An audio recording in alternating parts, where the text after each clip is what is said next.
Bab 93, terjebak jadi istri simpanan. Alia begitu terkejut setelah mendengar cerita suaminya yang mengatakan bahwa Linda sudah tiada. Yang lebih membuat Alia terkejut adalah ancaman Linda yang membawa-bawa nama kakaknya.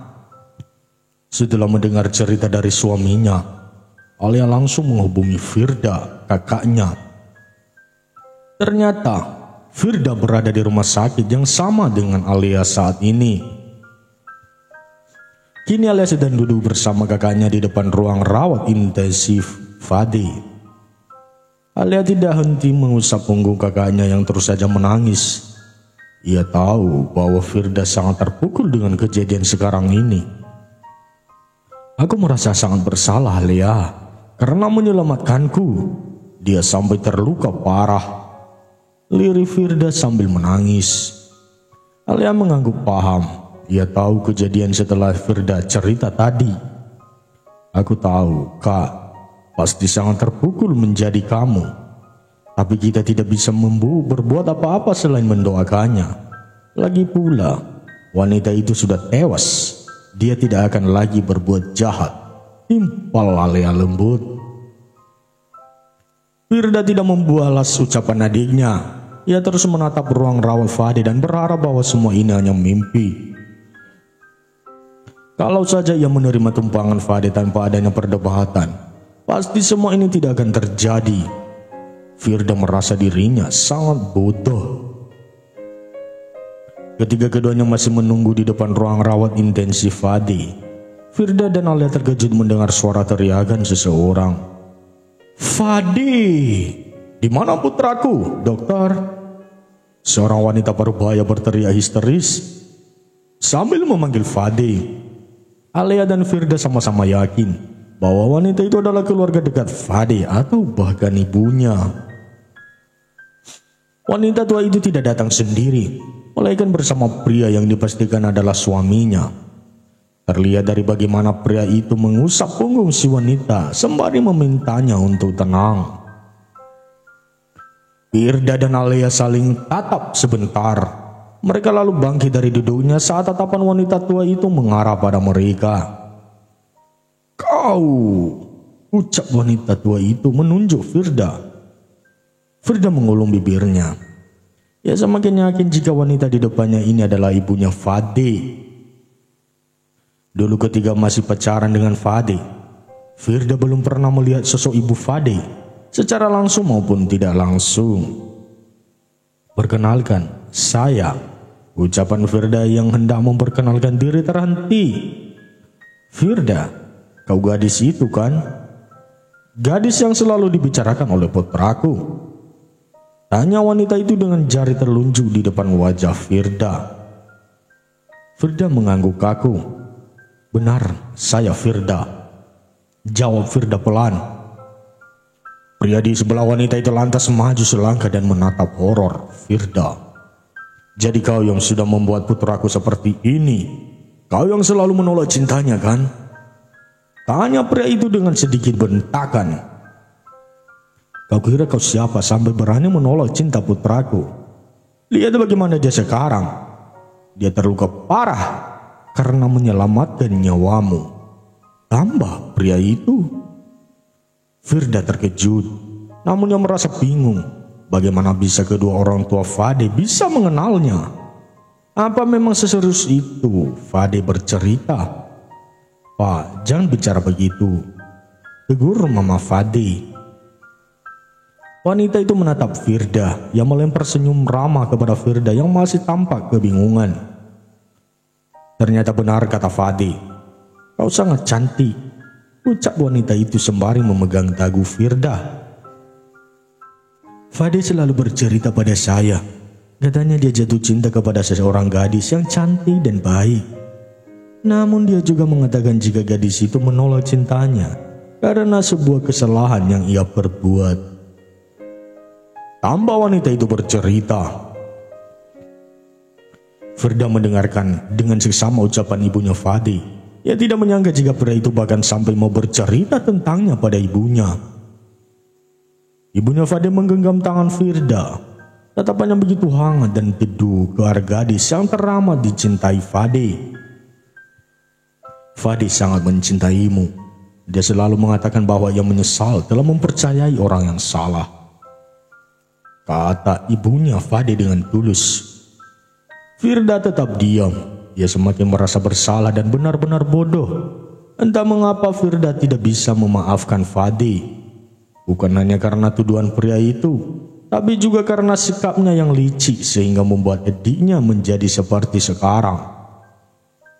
Saya minta maaf, Nyonya. Saya merasa sangat bersalah telah membuat Fade dalam bahaya begini, ucap Firda menundukkan kepalanya sopan. Maaf saja tidak cukup. Kamu harus bertanggung jawab, kata papanya Fade dengan tegas. Saya pasti akan tanggung jawab, Tuhan. Apa yang harus saya lakukan? Tanya Firda dengan pasrah.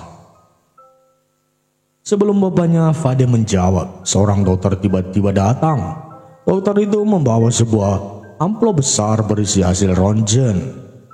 Nono Firda, ini hasil ronsen pada Fade, ucap dokter memberikan amplop besar itu. Apa yang terjadi pada putra saya, Dok? Tanya Mama Fade. Wajah dokter tampak kebingungan. Mereka orang tua pasien Anda, Dok. Jelas Alia. Firda tidak bisa menjelaskan karena fokus melihat hasil ronsen di tangannya. Dokter manggut-manggut. Ia lalu menatap satu persatu orang yang ada di sana guna menjelaskan hasil yang ia bawa itu. Karena kecelakaan yang dialami, bagian kaki Pak Fade mengalami cedera keretakan di tulang keringnya, sehingga kemungkinan dia tidak akan bisa berjalan sementara waktu. Jelas dokter kepada semua orang yang ada di sana. Firda seketika merasa tidak bisa bernapas. Fade tidak bisa berjalan. Meskipun hanya sementara, tapi tetap saja pasti akan membuat pria itu merasa sangat terpukul. Apa? Kejut papanya Fade. Tapi putra saya akan bisa kembali berjalan kan, Dok? Tanya Mama Fade. Tentu, Nyonya. Dengan perawatan rutin dan cek secara berskala ke dokter, jawab dokter itu. Kak, dokter panggil Alia pelan, menyadarkan Firda dari diamnya. Fade tidak bisa berjalan, Lia. Dia tidak bisa berjalan karena aku, ucap Firda dengan lirih. Satu lagi, Tuan dan Nyonya. Kemungkinan besar Pak Fade akan kehilangan sebagian ingatannya karena benturan yang cukup keras. Bisa jadi ia hanya mengingat kejadian bulan lalu, tahun lalu atau beberapa tahun sebelumnya. Jelas dokter lagi. Apa? Kali ini Firda yang bicara. Ia benar-benar syok mendengar penjelasan dari dokter. Dokter, apa ingatan putra saya bisa kembali sepenuhnya? Tanya papanya Fade. Tentu, itu bisa terjadi melalui pengobatan atau secara alamiah. Yang jelas, tolong jangan memaksanya untuk mengingat, jawab dokter. Firda langsung jatuh terduduk di kursi tunggu. Tangan kanannya memegangi dadanya yang terasa sangat sesak. Kau benar-benar harus bertanggung jawab. Kau harus bisa membuat putraku bisa berjalan dan mendapatkan ingatannya lagi, ucap Papa Fade dengan begitu lembut tegas. Firda tidak bisa bicara apa-apa. Gadis itu menangis jadi-jadinya meski tanpa suara. Firda berusaha menahan suara tangisannya. Meski sejujurnya, ia ingin sekali berteriak sekeras mungkin. Bab 94. Mondi menatap tubuh Aira yang masih terbaring dengan tatapan nanar. Pria itu yang bertugas untuk menemani Aira yang masih belum sadarkan diri, sementara Alia dan Tristan pulang. Tristan juga sudah memerintahkan Mondi agar menyuruh anak buah mereka mencari keberadaan pria yang telah melakukan penyerangan pada Alia dan Aira. Mondi menghela napas. Yang menarik kursi yang ada di sana lalu duduk. Ia duduk tepat di sebelah berangkar Aira. Mondi geleng-geleng kepala. Ia berjejak lalu mengalihkan pandangannya dari Aira. Kau benar-benar gadis ceroboh. Saat kau sadar nanti, kau harus siap menerima amarah dariku, ucap Mondi pelan. Mondi melipat tangannya di dada. Tatapannya sama sekali tidak teralihkan dari wajah gadis cantik yang terlihat lebih pucat dari biasanya. Om, tolong jangan pecat aku. Aku nggak mau pulang. Terlintas ingatan di mana Aira memohon waktu itu. Mondi seketika menggelengkan kepalanya berkali-kali sambil menepuk-nepuknya pelan. Mondi mengingat bagaimana raut wajah sedih Aira saat dirinya mengancam akan memecatnya. Kau takut aku pecat kan? Kalau begitu bangun. Bangun sekarang atau aku memecatmu, ucap Mondi tegas. Tubuh Aira tetap pada posisinya, terbaring tidak sadarkan diri. Bibir pink yang biasa Mondi lihat kini telah berubah pucat. Ketika ingin kembali bicara, tiba-tiba saja ponsel Mondi berdering. Pria itu buru-buru mengangkat teleponnya dan segera keluar dari ruang rawat Aira. Mondi mendapat kabar bahwa pria yang menyerang Alea dan melukai Aira telah ditangkap dan ditahan di markas. Kabar itu ia dapatkan dari salah satu anak buah Tristan. Maka dari itu ia segera menghubungi atasannya itu untuk memberi kabar ini. Sementara itu di tempat lain, Alea baru saja kembali dari rumah sakit. Ia yang hampir setengah harian ini menjaga Aira dan mengunjungi kakaknya sesekali. Saat ini kondisi Aira maupun Fadih sama-sama belum sadarkan diri, dan itu membuat mereka semua sedih. Alea terkadang tidak menyangka bahwa di dunia ini ada orang yang memiliki sifat jahat seperti Linda. Wanita yang terlihat sangat sopan dan ramah ternyata menyimpan banyak rahasia di baliknya. Bahkan kelakuan wanita itu sudah melebihi kata kriminal. Aku masih nggak nyangka Linda punya kaki tangan di rumah ini, Mas, ucap Alea seraya menatap pantulan dirinya di cermin. Tristan menoleh ke arah istrinya. Ia lalu mendekati Alea dan memeluk erat tubuh mungil istrinya. Kamu nggak menyangka, aku malah merasa bodoh, sahut Tristan. Alea memiringkan kepalanya saat merasakan wajah suaminya menyusup ke lehernya dan memberikan kecupan hangat.